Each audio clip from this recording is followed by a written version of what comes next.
Look, this is a question that I get into with people and don't get into with people. Lately I've been doing talks and I've been entitling them Conspiracy Misdirection. Because whoever you want to believe they are, okay, you tell me who you want to believe, whether you want to believe it's reptiles or aliens or the Jesuits or the Jews or the bankers, whoever you want to believe, you give me a week, I'll prepare a slideshow and I'll mount a convincing case to convince you of whoever you want to believe it is, because all the information is out there to do it. You know, you can point the finger at anybody you want to. Really, ultimately, the money system, the bankers are what's the catalyst, the glue that holds it together. But if you want to get to what's behind the veil, you're going to have to establish freedom first. Get ready for the big storm, because it is coming, folks. You know, you've got to really be prepared for this. And I think we're going to get through it, but I think it's just going to be a process. It's going to get a lot uglier yet, but there is a light at the end of the tunnel. It's just up to you to stay strong and stay focused through this period. And again, a lot of people write to me and say, well, what about my son? What about my daughter? What about my siblings? And these are good questions, but you know, ultimately it's a personal soul choice for every single individual through this time. You know, you do what you can for those around you, but you also do what you can for you. And no matter what you do for others, it's still going to come to that point where they've got to make that soul choice, and they're the only ones who can make that choice.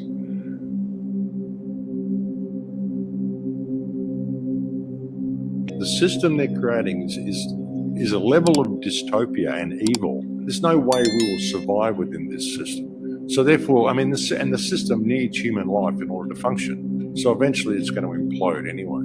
But things are never going back to what they were. And what things were wasn't normal anyway. There's going to be something that happens where people, I've said often, people out there are going to have this 5-minute red pill moment where they see what's actually happening around them through their compliance. There is no China, there is no Ireland, there is no UK, there is no Australia, there is no America, there is no Russia. You've got a big holding company that's got all of these different department stores that are masquerading as countries, and all of these governments that are masquerading as governments that look like they're all in opposition to each other, but they're not.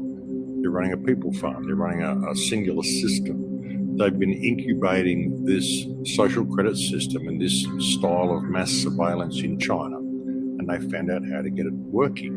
Now they're going to bring it out to the rest of the world. This is turning the entire world into one overblown dictatorship run from a central source. And the central source are people that we don't see behind the scene. Because the people need to see that there's someone in there, you know, batting for them, and that there's a side A and a side B and all this stuff, so they can sit there and watch the theatre show and think it's going to go in a different direction. It's not.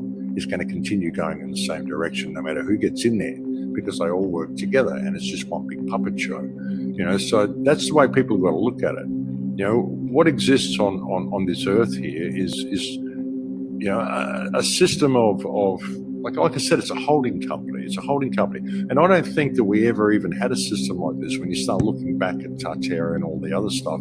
I think we lived in a cooperative society, and this whole feudal system that we've got of competing governments is a relatively new event. We've just been taught that that's what our history was. It's always been this feudal culture, wars, conflict and all this stuff, vying for resources. If we had free energy and we had all the things that we should have, none of this would happen. I don't think any of this is true. It's a big puppet show. This whole concept we even need governments is a puppet show. The word is cacistocracy. A cacistocracy is ruled by the very worst elements of society, who rule entirely in their own self-interest to the permanent detriment of all other classes. It's actually a real word. It was taken out of the dictionary about 100 years ago. They do that. They change the language, you know, new think and all that sort of stuff. But it describes basically rule by the shit people. That's what it's about. When you've got the worst possible people in society who have maneuvered themselves into a position of control and are running the planet into the ground, and that's exactly what we've got. Yeah. And I don't think we're ever going to be able to deal with these problems until people realize that's the real problem, is that we've got a bunch of criminals running this world, and we're being politically correct about it. You know, we've got to stop that. Stop playing by their rules. They promote this incredibly violent society on the television and teach us that this is what the world outside our doors is like. But hey, look around you. Are you seeing it anywhere? It's not there. You know, it's not the way it is. You know, and I think that They have to do this. They have to, they're chemtrailing us, they're spraying us, they're putting stuff in the food, they're putting fluoride in the water, they're putting propaganda on the TV. They got to do all of this stuff just to keep us locked down. And guess what? With all of what they're doing, they're losing.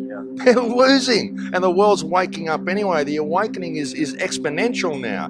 Well, look, obviously the problem is government, but really it's us. I mean, we always put the blame on someone else. You want someone to point the finger at. I think the problem is our lack of self-responsibility and our lack of belief in ourselves and our own power. That's the biggest problem that we've got. And we can point the finger at everybody else and say, please fix it, but we've got to act ourselves. I really firmly believe that if we were to change our perspective and change the way we interact with people, we could change the world from the ground, the way we are, from the ground up, grassroots, just do it from the bottom up. That's how it has to change. That's the big problem. We're looking for someone to blame. The blame has to come with us. But really, we've been trained to view ourselves as being little people who can't make great change, who can't have powerful thoughts. But we're not like that. We're real people.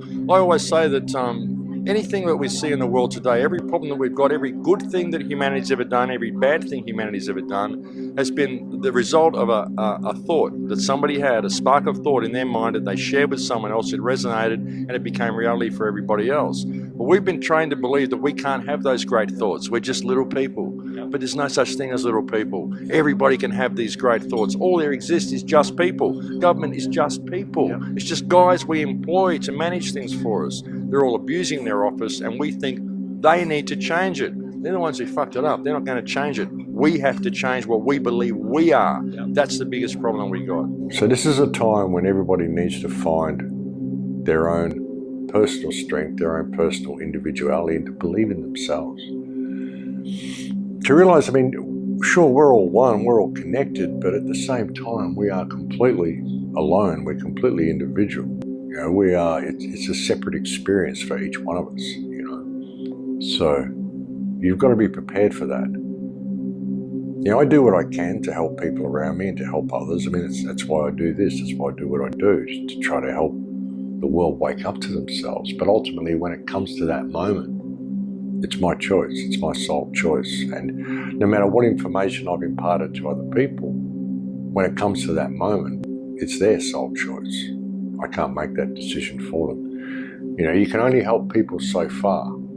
People have to be able to help themselves. Sometimes I think people even come into the matrix in order to provide you with a situation where you'll be given a choice as to whether to be selfish, whether to be compassionate,